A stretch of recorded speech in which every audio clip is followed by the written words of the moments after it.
కొత్త విద్యా సంవత్సరం వచ్చేస్తోంది. మరి పాఠ్యపుస్తకాల్లో ఎలాంటి మార్పులు రాబోతున్నాయో తెలుసుకోవాలనుందా?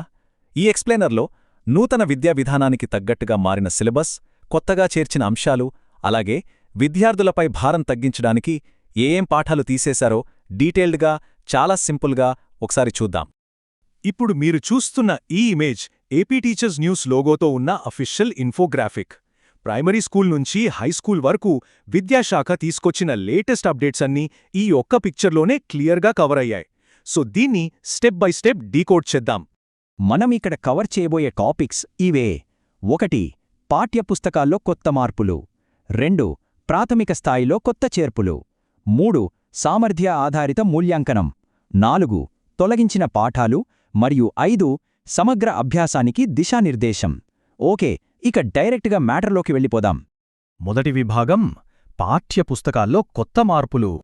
అసలు ఈ అప్డేట్ ఎందుకంత ఇంపార్టెంట్ అంటే, ఇది కేవలం ఏదో ఒక క్లాస్కో లేక ఒక సబ్జెక్ట్కో పరిమితమైన చేంజ్ కాదు. టోటల్ ఎడ్యుకేషన్ సిస్టమ్కే ఇదొక పెద్ద అప్డేట్ అని చెప్పాలి.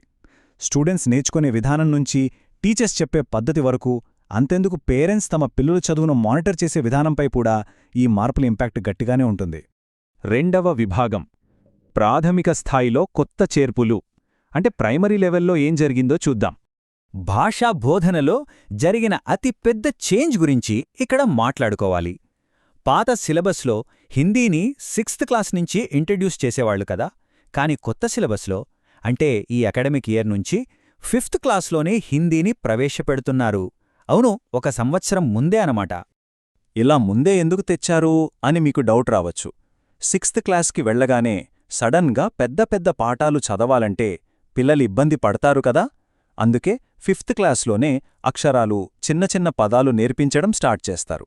దీనివల్ల వాళ్లకు ముందుగానే హిందీ మీద ఒక బేసిక్ ఐడియా వచ్చేస్తుంది, భయం కూడా పోతుంది. ఇక ఫస్ట్ క్లాస్ విషయానికి వస్తే ఇక్కడొక ఇంట్రెస్టింగ్ పాయింట్ చూడొచ్చు.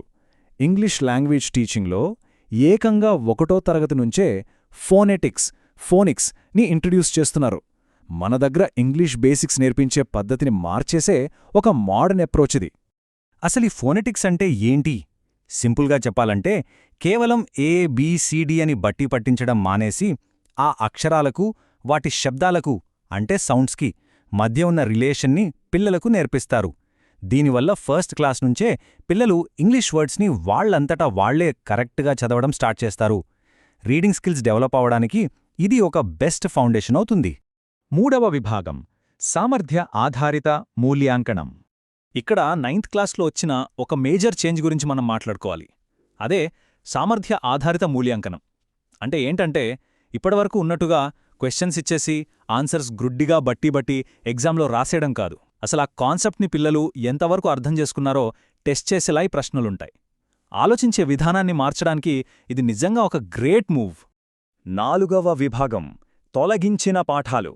సిలబస్ బర్డెన్ ఎక్కడెక్కడ తగ్గించారో చూద్దాం. ముందుగా 9వ తరగతి ఇంగ్లీష్ టెక్స్ట్ బుక్ తీసుకుంటే, యూనిట్ 8లోని ఒక గాఢనిద్ర నా ఆత్మను కప్పేసింది, యూనిట్ 9లోని నేను నీ స్థానంలో ఉంటే, వీటితో పాటు సప్లిమెంటరీ రీడర్ నుంచి ఇల్లు అంటే కేవలం ఒక గూడు కాదు అనే పాఠాలను సిలబస్ నుంచి రిమూవ్ చేశారు. భారం తగ్గించడంలో ఇదొక మంచి స్టెప్. అలాగే 9వ తరగతి తెలుగులో కూడా మార్పులున్నాయి. వాచకం నుంచి హరివిల్లు, రంగస్థలం పాఠాలను తీసేశారు. ఇక ఉపవాచకం, అదేనండి, నాన్ డీటెయిల్ విషయానికి వస్తే న్యాపతి సుబ్బారావు, కొండా వెంకటప్పయ్య, అలాగే దిగుమర్తి జానకిబాయమ్మ, కల్లూరి తులసమ్మగారి జీవిత చరిత్రలకు సంబంధించిన లెసన్స్ని ఈ అకాడమిక్ ఇయర్ సిలబస్ నుంచి పక్కన పెట్టారు. ఇక అసలైన బోర్డ్ ఎగ్జామ్స్ రాసే 10వ తరగతి విషయానికి వద్దాం. వీళ్లకి సిలబస్ బ్యాలెన్స్ చేయడం చాలా ముఖ్యం కదా, అందుకే ఇంగ్లీష్లో కొన్ని కట్ చేశారు. యూనిట్ 6 నుంచి మీజిల్లోది అటర్, ఫాగ్, యూనిట్ 7 నుంచి ఫర్ అండ్ గ్రెగరీ, యూనిట్ 9 నుంచి ది ప్రపోజల్, ఇంకా సప్లిమెంటరీ విభాగం నుంచి భూమిని రక్షించిన పుస్తకం అనే లెసన్స్ను మినహాయించారు. ఇది 10th పిల్లలకి కాస్త ఊరటనిచ్చే విషయమే. ఇక చివరిగా 5వ విభాగం సమగ్ర అభ్యాసానికి దిశానిర్దేశం. ఇక్కడ ఈ కొటేషన్ గమనించారా? పిల్లల సమగ్ర అభ్యాసానికి నూతన దిశగా అని రాసి ఉంది. అసలు ఈ మార్పుల వెనుకున్న మెయిన్ పాయింట్ అంతా ఈ ఒక్క లైనిల్లోనే దాగుంది. పిల్లలు ఎప్పుడూ పుస్తకాలకే పరిమితం కాకుండా మీనింగ్ఫుల్గా, ప్రాక్టికల్గా నేర్చుకోవాలన్నదే ఈ కొత్త సిలబస్ అల్టిమేట్ గోల్ అని మనకు క్లియర్గా అర్థమవుతోంది. ఇవన్నీ చూశాక ఒక ముఖ్యమైన ప్రశ్న గురించి మనం ఆలోచించాలి. చిన్న వయసులోనే ఫొనెటిక్స్, హిందీ ఇంట్రడ్యూస్ చేయడం దగ్గరనుంచి బట్టి పట్టే సిస్టమ్ను కాదని కేపబిలిటీని టెస్ట్ చేయడం వరకు ఈ చేంజెస్ అన్నీ రాబోయే జనరేషన్ క్లాస్రూమ్ ఎక్స్పీరియన్స్ని ఏ రేంజ్లో మార్చబోతున్నాయి? ఈ ప్రోగ్రెసివ్ అడుగులు ఎడ్యుకేషన్ సిస్టంలో ఒక కొత్త శకానికి దారితీస్తాయని మనం ఖచ్చితంగా ఆశించొచ్చు. ఆలోచించండి. ఈ ఎక్స్ప్లెయిన్ అనే ఫాలో అయినందుకు థ్యాంక్స్.